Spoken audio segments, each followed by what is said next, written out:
ও আমার একটা হৃৎপিণ্ড, সেটাই আল্লাহ নিয়ে গেছে। পরশুদিন বলছে, বাবা আমার একটা বরকা কিনে দাও। আমার স্যান্ডেলটা দেখে 3 বছর পুরাতন ছেঁড়া, কিন্তু আমি আমার স্যান্ডেলটা পাল্টাই না, সেলাই করে নেই, কিন্তু আমার বাচ্চাদেরকে আমি কষ্ট পেতে দেই না। শুধু একবার বলছে, বাবা লেসে খাবো। আমার মেয়ের মোবাইলে আমার নাম হলো 500 ছবি আছে।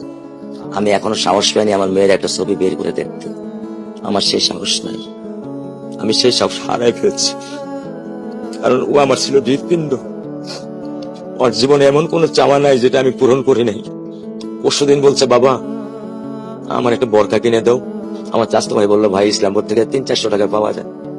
আমি সাথে সাথে নিউনি মার্কেট থেকে আমি 1000 টাকা দিয়ে আমার মেয়েকে বরকা এনে দিচ্ছি।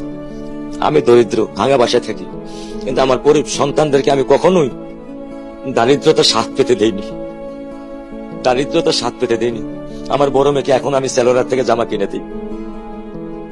আমার স্যান্ডেলটা দেখেন 3 বছর পুরাতন ছেঁড়া, কিন্তু আমি আমার স্যান্ডেলটা পাল্টাই না, সেলাই করে নেই, কিন্তু আমার বাচ্চাদেরকে আমি কষ্ট পেতে দেই না।